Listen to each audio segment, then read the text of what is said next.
Hey, for all you theory crafters out there, this may be the most important video you watch. It is all about how the speed bar works. Valley Flyer. Hey, what's up all you Valley Maniacs? Valley Flying here, and I am doing it a little differently today. I am inspired by the recent collabs that I did with casinos, so I am doing this one full voiceover style, and in this video I am talking all about how the speed bar works. Alright, and speaking of casino, he's actually the one that figured this out, and he explained this to me on one of my live streams a few weeks ago, so big shout out to him for helping me with this and looking over the script. Make sure you check out his channel for the recent video that we did rating the best and worst orange ability upgrades. He also does roster reviews on his live stream every single day, so check him out. Also, head over to TeePublic for some great Valley Flying merch. New designs coming out later this week. Alright, so let's get to it. Every character's speed bar takes 1,000 speed units to fill up. And once their speed bar is filled up, that is when they take their turns and they could use one of their abilities. And the faster the character's speed is, the faster their speed bar gets filled up and the faster they take their next turn. So to illustrate this, let's take a look at the speed of two very good characters, Korath, who is one of the faster characters in the game, and Kingpin, who is also rated very high on most tier lists, but he is also one of the slowest characters in the game. So let's look at their max stats. Korath's speed on turn 1 is 171. That is his 114 base speed plus his speed up bonus from his passive, and I'll get more into that later, but this means it takes him 5.85 ticks of his speed clock to get his speed bar up to 1,000. And if we look at Kingpin, on the other hand, he has a speed of 75, very slow. This would mean it takes him 13.3 ticks to get his speed bar filled up. And if there were the only two characters in this battle, Korath would go first, Kingpin would go next, and those are the basics of how it works. The faster character gets their turn sooner than the slower character, but most of you already knew that. You didn't come here to watch a basics video. So let's go and break it down a little bit more. All right, so let's go back to the Korath and Kingpin example, look a little deeper. It will take Korath 5.85 ticks of his turn meter clock to get his first ability off.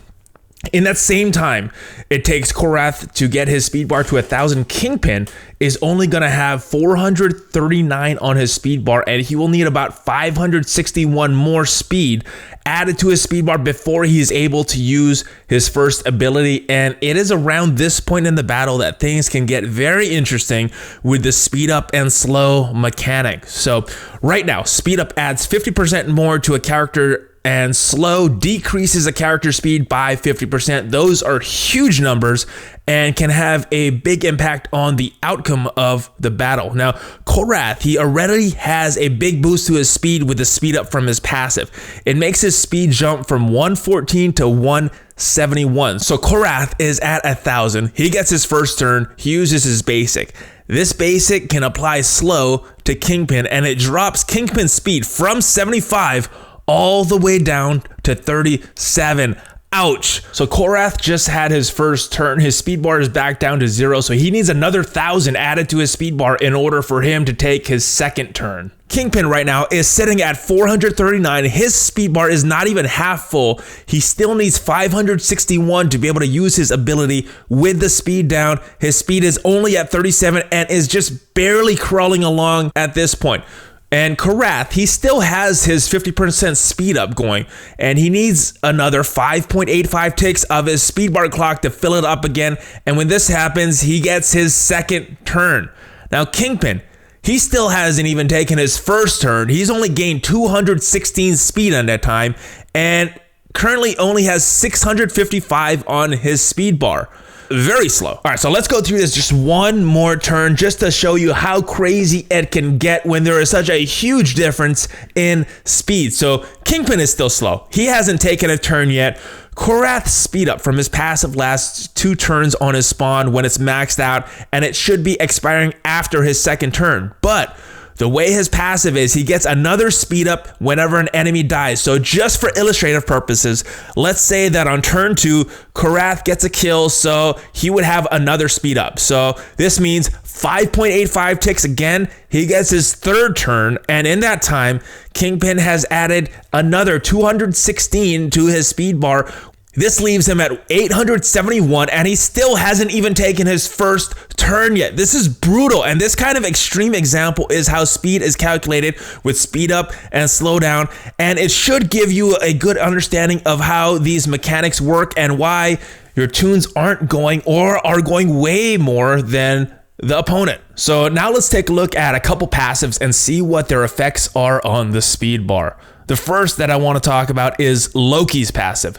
It gives him 100% speed bar at the start of his turn. This means that he is going to get a turn before every other character. And in most cases, he's getting a turn before any other character has any of their speed bar even filled.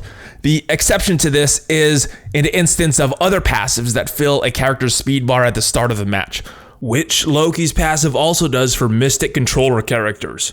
Another one of these examples comes from Cable. He gives all of his allies 5% of their speed bar at the start of the match. So this means that when he's on the team, all of his allies start with their speed bar at 50 instead of 0. Not huge, but it can make a difference in the turn order of certain battles and make a difference in the outcome of battles in certain cases. Another example of a speed changing passive comes from Korath, which I mentioned earlier. He starts with speed up, so his base speed on his first turn jumps from 114 to 171. It goes for 2 turns when you fully upgrade his passive, and this also means that unless a character already has some speed on their speed bar or has a passive that they go before, such as Loki, Korath is going to go before every other character, even before Black Widow, who has the fastest base speed in the game. And this leads me to my 2 favorite characters in terms of speed bar manipulation. You probably already guessed that I'm talking about Black Panther and Gamora. Both of these characters get their speed bars filled when they get a kill. Gamora only gets it on her ultimate and her special. Black Panther gets it on all 3 of his abilities when his passive is at rank 5 and a lesser percent depending on how far his passive is leveled. Sounds pretty simple, and it is. They get a kill, they get another turn. But Black Panther has this unique ability that Gamora doesn't have, and that is the ability to store turn meter. Black Panther's Panther Rush move has the potential to kill more than one opponent on a single turn. Normally, it can chain to 1 to 3 opponents, but if he's charged, it becomes an AoE attack.